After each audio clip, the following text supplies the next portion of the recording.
Hey, and welcome to Creator Diaries with Nomish. My name is Mohammed, and I'm the host of the podcast. Today, we have two very special guests. First of them is Hazel. Hazel, who's also known as Mew by her friends. She is a fashion, travel, and lifestyle content creator. At the age of 20, she comes from Vietnam, but she is right now living in the captivating land of Japan. She has a very adventurous spirit, always eager to embark on exciting journeys into unexplored niches that perfectly align with her vibrant personality. Welcome, Hazel. How you doing today? Hello, everyone. I'm good. Hello from Japan. Yeah, as Mohammed has introduced about me before, I'm a digital content creator currently living in Japan. I've been there and like here and there, lots of in all various places. So I don't know how to identify myself. But yeah, like nice to meet you, and I hope we can have a good talk today. Awesome. Thanks for joining. And then what we also have is Ryan O'Malley. Ryan O'Malley is a video marketing expert coming from Austin, Texas. He has a lot of experience with video marketing. He's been on TikTok since 2019, and he has grown his followers to 185K in the last 3 years or 4 years now. He has his own video production company called Q Media, and he's just trying to find new and exciting ways and creative ways of creating content, and he uses a lot of humor in his content. And it's honestly been a great ride considering he's at 185K followers. Welcome, Ryan. Thank you, man. Yeah, I pretty much everything I do, I like to involve humor. I think the world needs more laughter, and so any chance I get to put it out there, that's something that I'm gonna make an effort to do. Our company's called Q6 Media, by the way. Just no Oh, worries on that. sorry. I might have typed it wrong. Okay. But yeah, we Apologies. you're good. We take a lot of inspiration from the fact that every single video I can think of that's been an advertisement that's been memorable or made an impact was either very emotional or very funny, and so we go the funny route. Yeah, no, I think that's it works really, really well, obviously, for you, right? So before we get started and go into questions that people are probably wondering about both of you guys, I have like a question that I like to ask inside of Gnomish a lot now, and I like just to ask for anyone who's coming onto the podcast. But if you were an animal, what animal would you guys be? Hazel, get us started. I think cat because my nickname, like in Vietnamese, like back in my country, people usually refer to me as Mew, and like Mew is kind of like the sound of the Vietnamese cat make, like Mew Mew Mew Oh, Mew. Yeah, wait, so it's so not like because of Mew, the fashion brand? yeah, it's also Okay. I use name as my Instagram account and my YouTube channel and stuff. But yeah, I think definitely a cat because aside from that fact of my nickname in Vietnam, also because cat is a very flexible and like kind of like have a very charming and elegant vibe. So I think I that's what I aim for in the future and also for my content too. So I think a Awesome. cat would suit me. Yeah. Ryan. I like is it what would I be or what would I want to be? Because I feel like those are two different answers Oh, for me. okay. Let's hear them both. I'm now curious for both of them. I feel like if it's what I would be, I'd be a dog just because I What kind of I dog? don't Like know. just any dog? Ooh, that's maybe like a golden doodle. And I only say that because I had a golden doodle who I loved, Okay. and I'm like, hey, he was smart. He wasn't golden retriever, Yeah. stupid, but he was loving.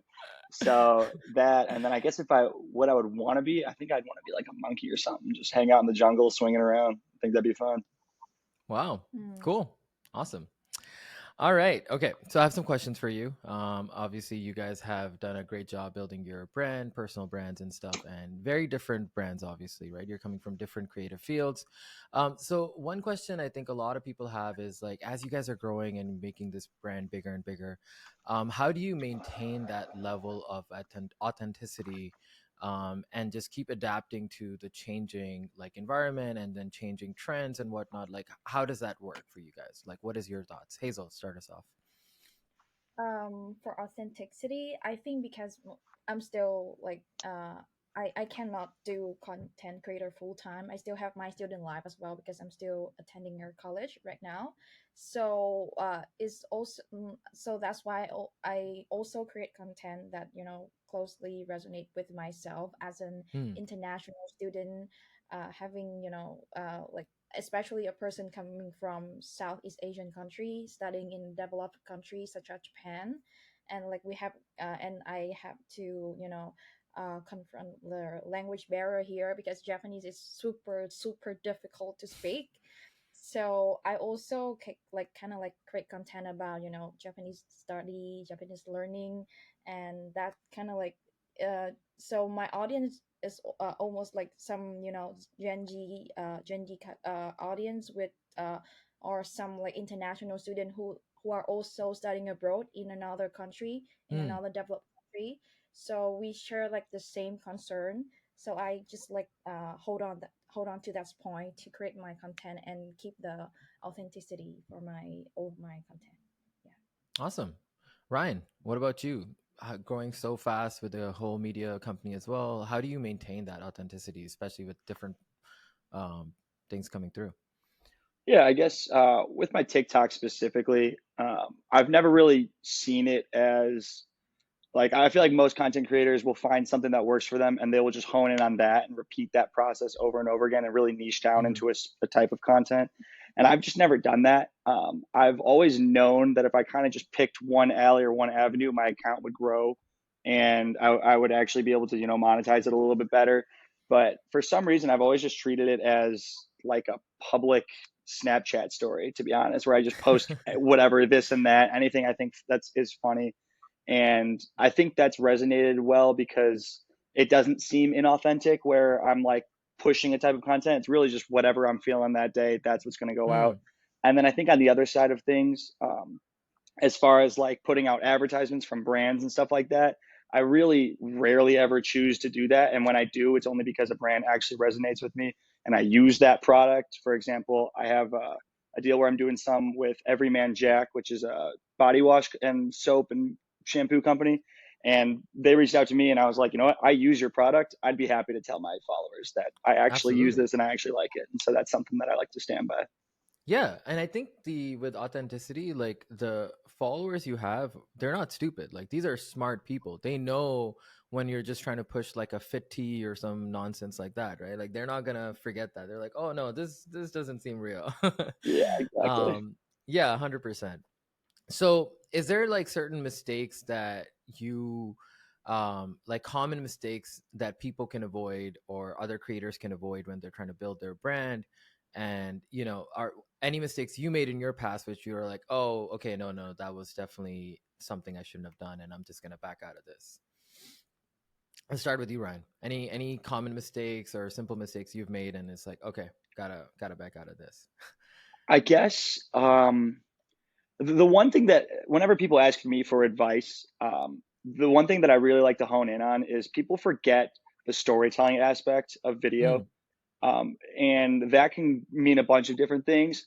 But to me, what it really breaks down into is you can have a great idea or you can have a hilarious video, but unless there's some sort of story there, it's really not going to do what you want it to do. And mm, like, for example, it's like, it, I don't have a great example off the top of my head, but really it's about, creating an interest right off the bat, a some sort of expectation to draw people in, and then you want to deliver on that by the end. And then especially with short form content, one thing I see people do that is just terrible for watch time and rewatchability is they'll hit the climax of the video and then keep it running for another 5 to 30 seconds, say. With short form media, you want to end as soon as that climax hits so that mm. people get the max reaction, are most likely to share it with a friend, and then more likely to go back and rewatch it. Yeah. Wow, that's a good one. Hazel. Yeah, I agree. I also agree with Ryan. It's like all about storytelling. Like for example, if you got sponsored by our gift collaboration where you got a free product, and like I saw some creator they like get advantage of that by just like creating content around showing the product without actually having a story behind it. Like they just show different angles of the product, how Hmm. pretty it is some line and stuff like that, and and using some Chinese sound. So at first, like it's work because their algorithm sometimes will boost your content because you have used their Chinese sound and stuff like that.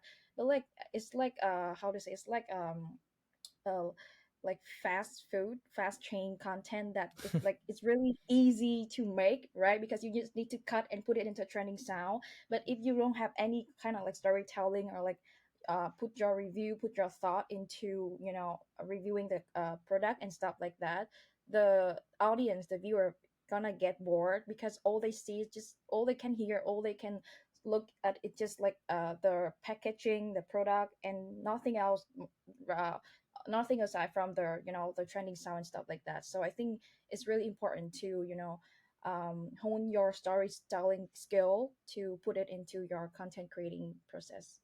Yeah, Yeah. absolutely. I wanna Go ahead. I wanna add some real quick too. Yeah. I think a lot of people, especially when it doesn't really apply so much to me when I'm making just comedy content, but for people that are creating content with a purpose in a certain niche, I think a lot of people are like, "Hey, this is me, and this is what I do, and here's three things that I like." When really you want to make content that relates to the viewer, and so you want to be like, Mm, "Hey, are you blah blah blah? This is three things that you might like," and then that way, because people, especially if they're popping up on like a for you page where they don't already follow you, they don't care who you are, to tell you the Mm-mm. truth. They care about themselves innately, selfishly. And so I think if you can find a way to make your content relate to that person more and more, that's how you're going to connect with your audience better. mm, Yeah, that's a good one. Both of those are like great ways of trying to be very authentic with your brand and also the people, and growing your following as well, right? So, how did you both get started in this? Like, Hazel, you're obviously coming from a different country, settling in Japan.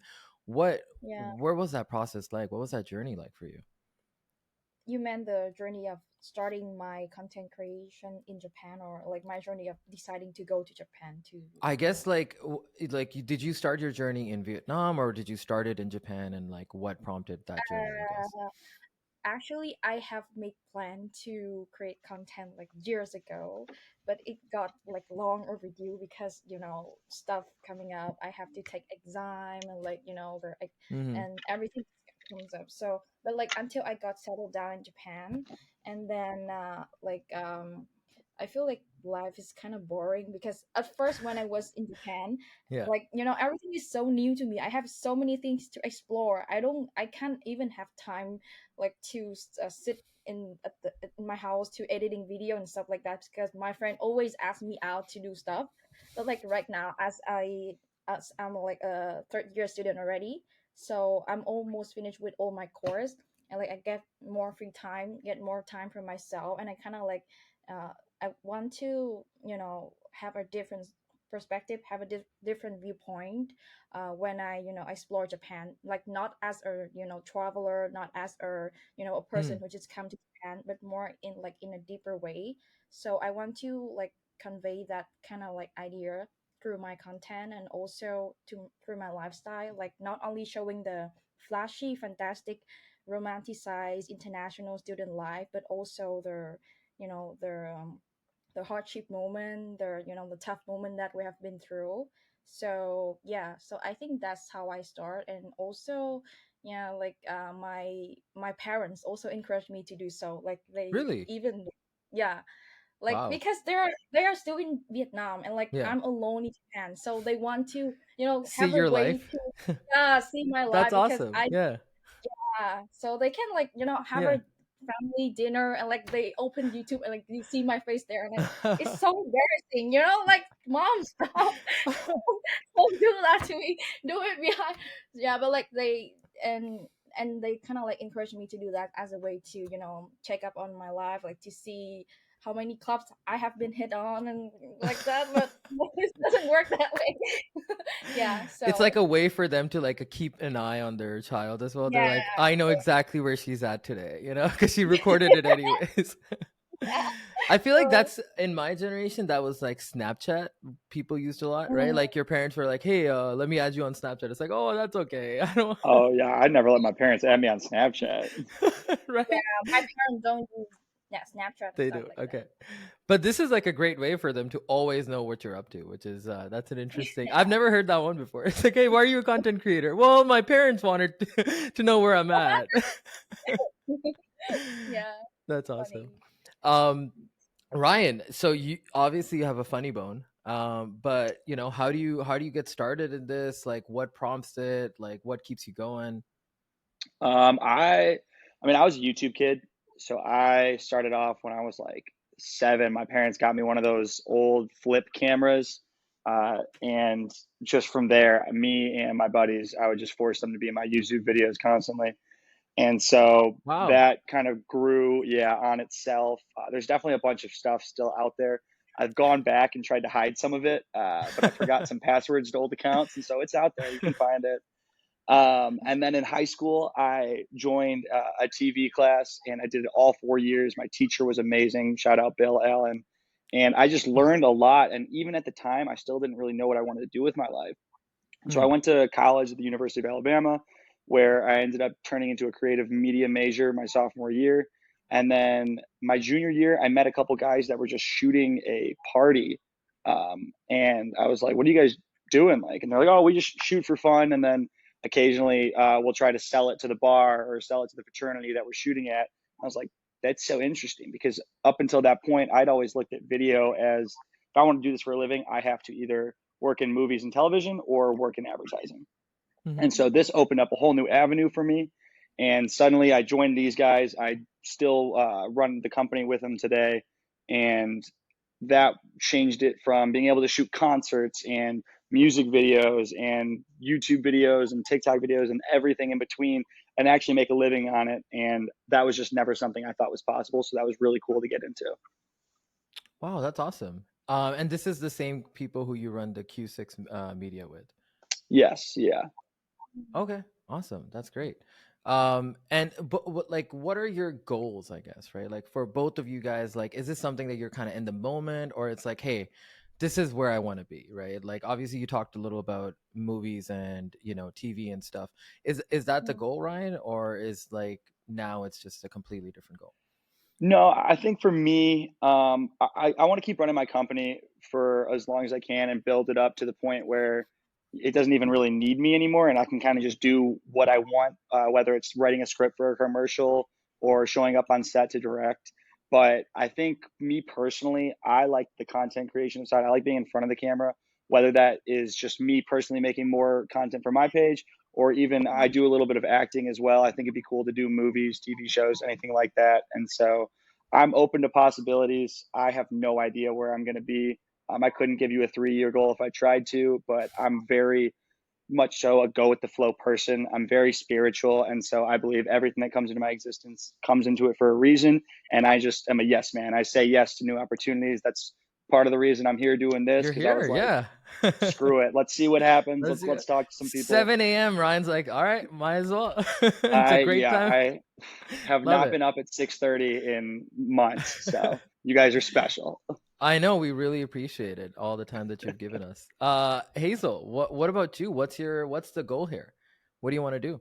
So yeah, when I were a kid, I also kind of like want to work for national broadcast or like like a communication agency because I can see myself as an extrovert person. Like I love talking with people, I love connecting with people. I get most of my energy like from other people surrounding me.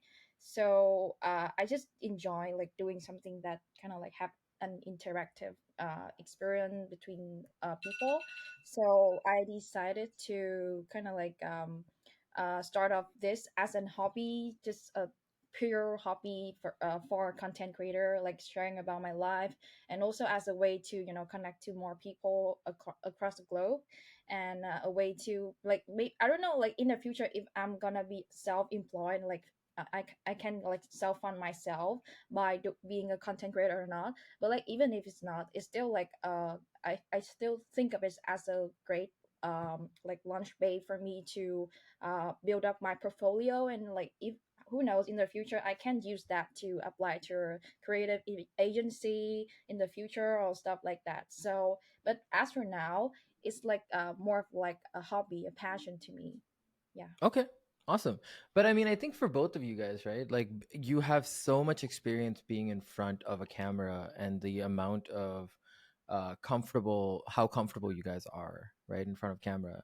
Hmm. That's still got to open up avenues that are so exciting for you guys in the future, right? Like whether it's with Hazel and she wants to go into more of a international media, or Ryan who's going to be starring in blockbuster movies, right? Hopefully. Bingo. So that's great. I feel like this is something that's very unique about the newer generation. Mm. Right, like I'm a little older, but like you guys are so good on camera, like you guys are so like magnetic on camera, right? Like you guys are so comfortable as well, right? And like have you guys like found that to be like uh, in your generation, is that like a common thing, or like amongst your friend, is that like a thing where all of you guys are like very good at this, or like what's your experience been like?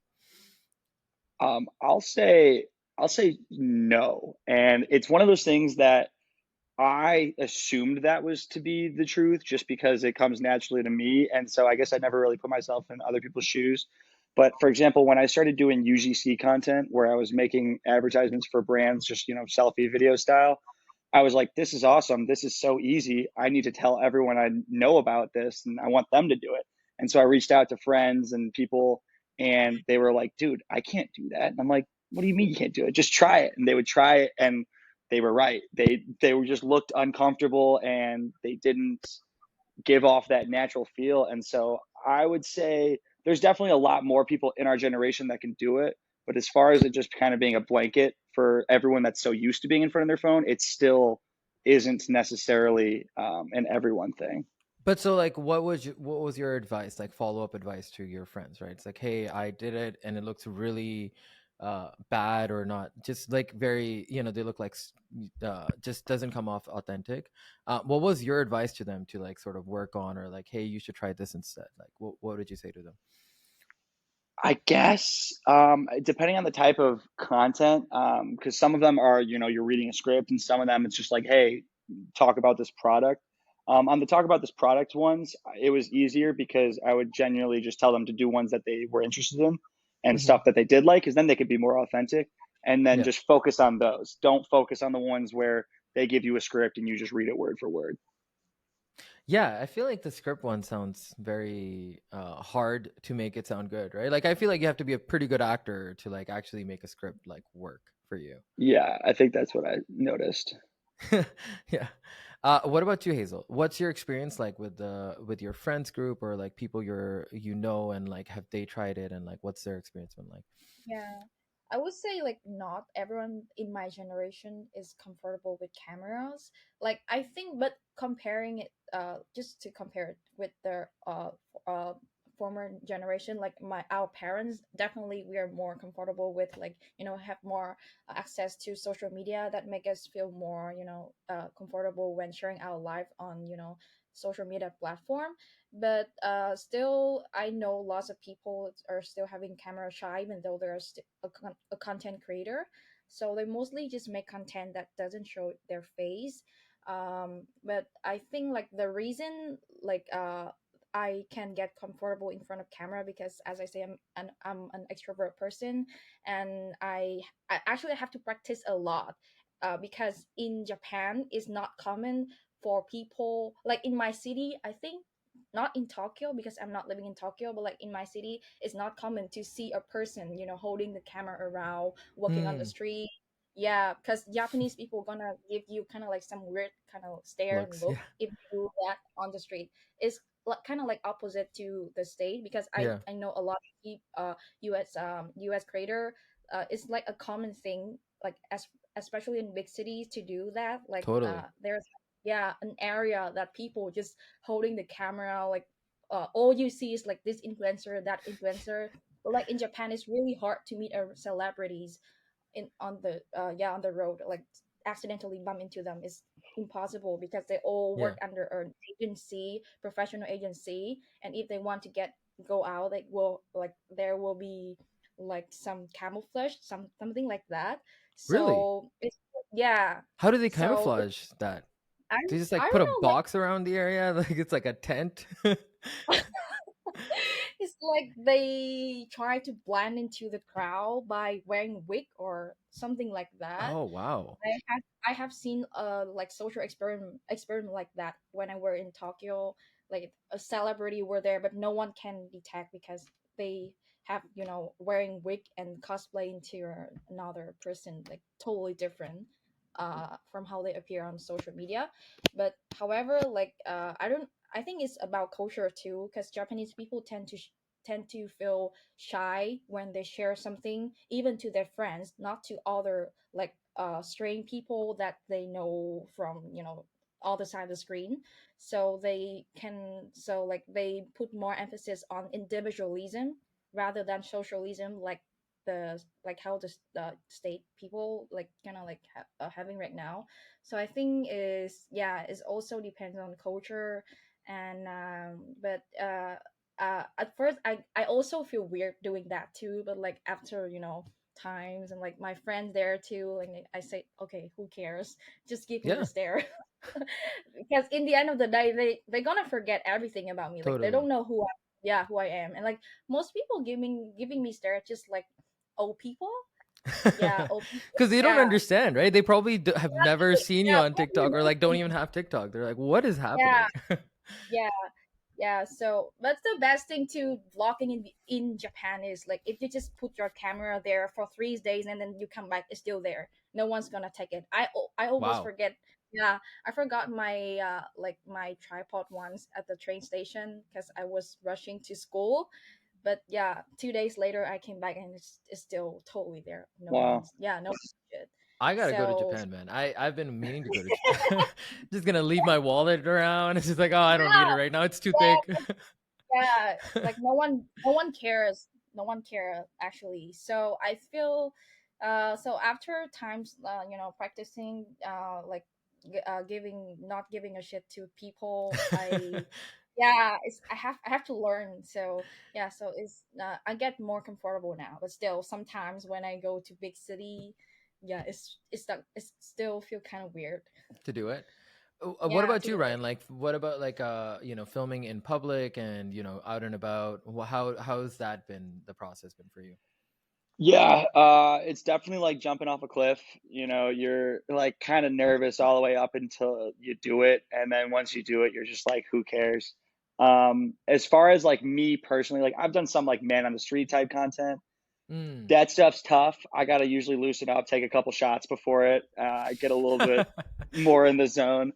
Yeah. But as far as like my company, we do some man on the street commercials and stuff like that. And typically, the person that's leading it, if it's like the CEO that's going around, they're not as comfortable. So I have to be the guy walking up and being like, "Hey, do you guys mind if you talk to this guy right here about a dog food company in Austin? Like, we just have a couple questions for you and your dog."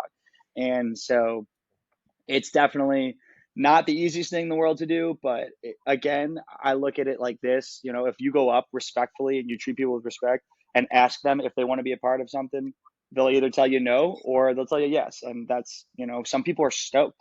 I know if I'm out there and someone comes up to me with a camera and I'm a part of their content or the news or whatever it is, I'm like, Yeah. hell yeah, get me on here. Let's do this. What are we doing? So, yeah.